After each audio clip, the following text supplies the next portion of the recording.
અમેરિકામાં નોકરી મેળવવાની ઘેલચાએ હિંમતનગરના યુવકે 29 લાખ રૂપિયા ગુમાવી દીધા. હવે જે આરોપી છે જેને સોશિયલ મીડિયા થકી ઠગાઈ આચરી તેને પોલીસે હરિદ્વારથી ઝડપી પાડ્યો છે અને વધુ તપાસ હાથ ધરવામાં આવી છે અને 12 રાજ્યોમાં 1.80 કરોડથી પણ વધુના ગુના આરોપી વિરુદ્ધ નોંધાયેલા છે.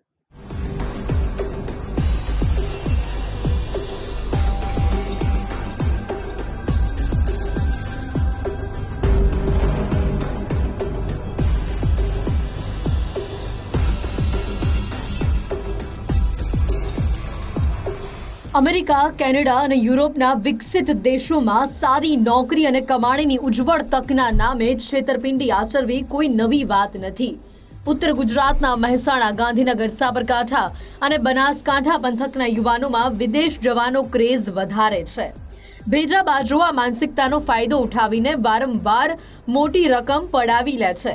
હિંમતનગરના એક નોકરી વાંચુક યુવકનો સોશિયલ મીડિયાના માધ્યમ ફેસબુક થકી અજાણ્યા ઠગે સંપર્ક સાધ્યો. તેણે અમેરિકામાં સારી નોકરી આપવાની લાલચ આપી અને જે બાદ વોટ્સએપ ગ્રુપમાં જોડીને અનેક દેશમાં નોકરીની તક હોવા અંગેની લોભામણી જાહેરાત બતાવી. પીડિત યુવક ઠગની જાળમાં ફસાઈ જતા અસલી ખેલ શરૂ થાય છે. ભેજા બાજે વિવિધ ચાર્જ પેટે 29 લાખ રૂપિયા જેવી મોટી રકમ પડાવી લીધી. આ રૂપિયા ચૂકવ્યા બાદ નોકરી મળવાનું તો દૂર, થોડા સમય બાદ સામેની વ્યક્તિએ સોશિયલ મીડિયા મારફતે સંપર્ક કાપી દેતા પીડિત યુવકે કંટાળી હિંમતનગર સાયબર ક્રાઇમ પોલીસ સ્ટેશને ફરિયાદ દાખલ કરાવી.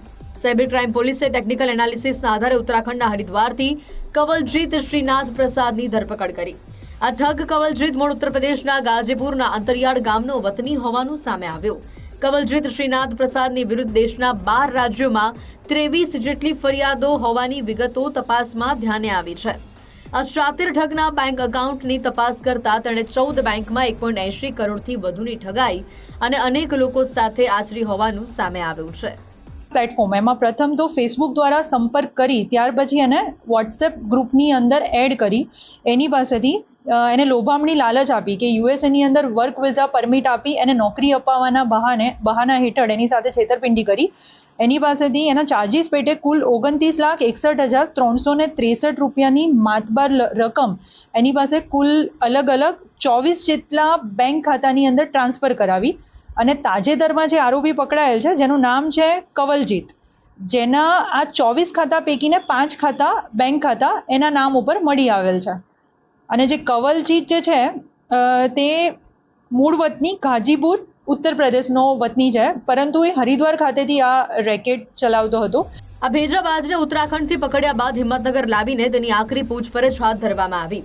સાયબર ક્રાઇમ પોલીસને આરોપીના મોબાઈલ ફોનમાં એક રહીમ શેખ નામના ઈસમ સાથેની શંકાસ્પદ ચેટ મળી હતી, જેમાં રહીમ શેખ દ્વારા સાયબર ઠગાઈ આચરવા માટે 100 કરોડ રૂપિયાની હેરાફેરી થઈ શકે તેવા કોર્પોરેટ એકાઉન્ટ શોધી કાઢવાનો આદેશ કરાયો.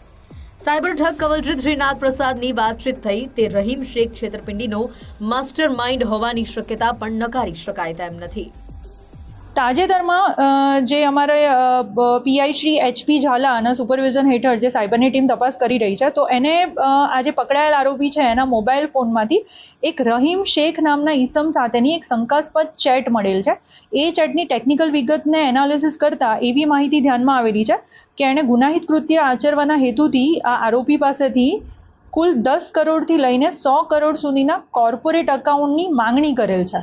તો જેની વધુ વિશેષ તપાસ હાલમાં સાયબર ક્રાઇમ ટીમ દ્વારા ચાલુમાં છે. હિંમતનગર પોલીસે પીડિત યુવકના 29 લાખ રૂપિયા જે એકાઉન્ટમાં ટ્રાન્સફર થયા હતા તેને ફ્રીઝ કરવાની તજવીજ હાથ ધરી, જેથી યુવકે ગુમાવેલા રૂપિયા તેને પરત આપી શકાય. આ ભેજાબાજ કવલજીત શ્રીનાથ પ્રસાદની સાથે ગેરકાયદે પ્રવૃત્તિમાં અન્ય કેટલા ઇસમો સંડોવાયેલા છે તેને લઈને તપાસ તેજ કરાઈ છે. સાયબર ક્રાઇમે ટોળકીમાં કેટલા સભ્યો સામેલ છે અને અત્યાર સુધીમાં ઠગાઈનો આંકડો કેટલો મોટો છે તે મુદ્દે વિગતો મેળવવા માટેની તપાસ હાથ ધરી છે. યશ ઉપાધ્યાય સાથે ગુજરાત ફર્સ્ટ, સાબરકાંઠા.